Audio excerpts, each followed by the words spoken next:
Welcome, dear friends, it's midnight, and welcome to the Clockwork Night.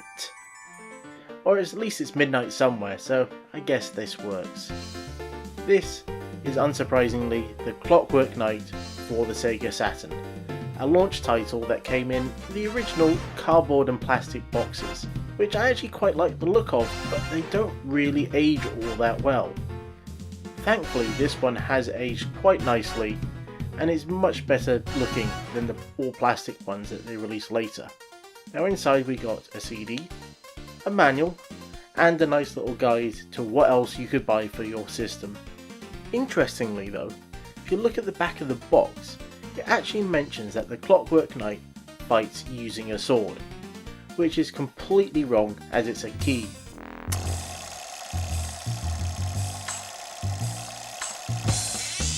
As we can see, the game starts with this wonderful pre-rendered 3D intro with a musical background, which is quite unique in gaming. Come on now, everyone, it's alright, join the fun, we are free.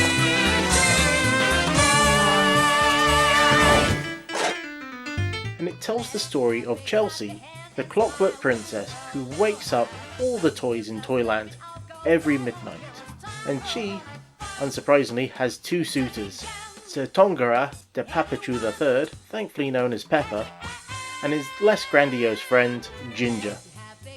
Now, Pepper turns out to be very clumsy, and is the butt of all the jokes in Toyland.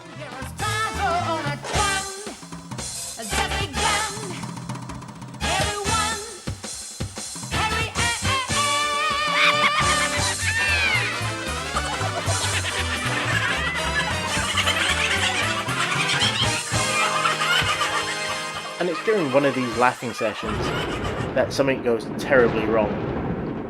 The lights go out, everyone's scared, and poor Chelsea is kidnapped, as princesses tend to do in these stories. Now, who are you going to send to rescue her? Ginger? Of course not. It's gotta be Pepper, the clumsy one. And unfortunately, while he goes off to try and save her, all the other toys turn evil. Now this is doubly painful, as if they don't get Chelsea back before dawn, they will remain inanimate forever, so the toys are working against themselves. The game itself is a 2.5D platformer, and might be one of the earlier examples of this style. It's a mix of pre-rendered graphics, as well as 3D rendered graphics on top, or behind, or a mix.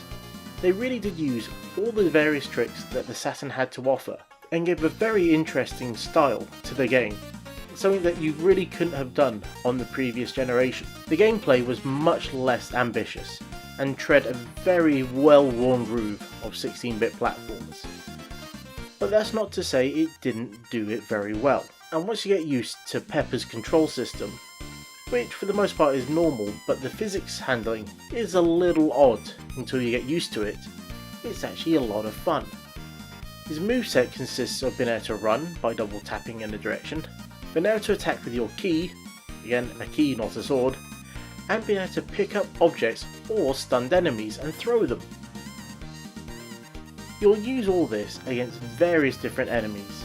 You'll also use these moves to access both hidden and secret areas in the game. These might include additional coins, or crown coins, or bottle caps as they really look like, extra lives, more time, or even invincibility spheres, which actually look like the spheres from Knights. Thankfully, the time bonus pickups are the least useful, but also the most plentiful, because for the most part, you can easily make it to the end of the level within the initial time limit. It's only if you really want to go exploring that you need to get these additional pickups. The game itself takes place within 4 different worlds, which are actually just different rooms of the owner's house. You start off in the bedroom and work your way through the toy room, the kitchen, and then eventually the attic, which gives it a nice sort of grounded in reality feel, for a game about toys that come to life. That's not Toy Story. And the game does a really nice job of that sort of being small in a large world.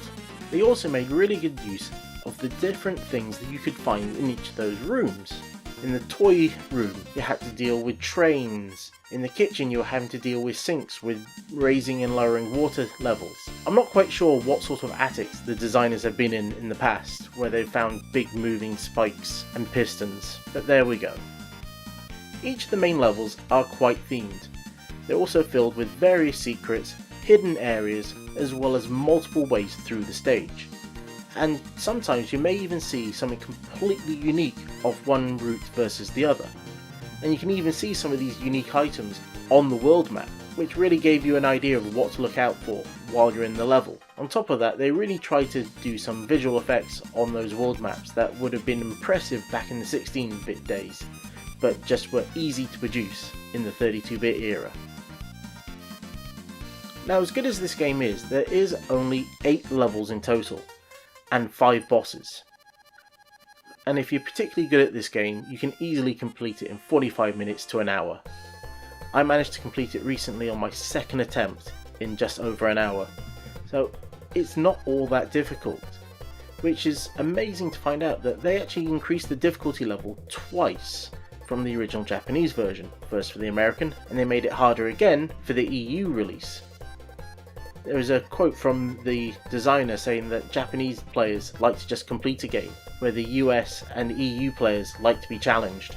So it's quite interesting to see that their idea of trying to make it more challenging was to basically ramp up the difficulty of the bosses, so they had many more hits that you needed to do, which, to be honest, just really made them feel a bit dragged out rather than being more challenging.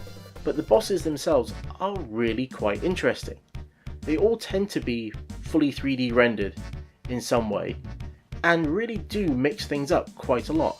I really enjoy the Transformers style boss from the toy level, where he turns into a plane and flies around.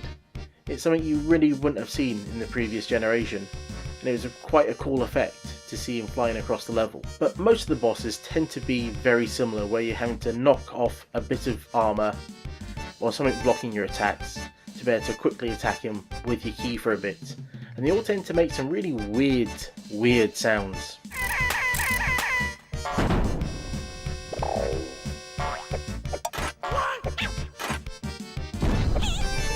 It's just odd.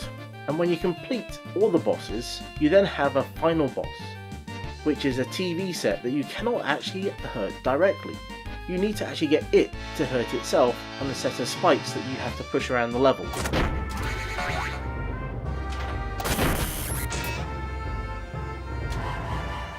When you complete each world, you get the chance to gamble your crown coins. It gives you the option of either betting 5, 10 or 15 coins per go, with the most expensive one having one of the 3 lives pickups inside one of the boxes.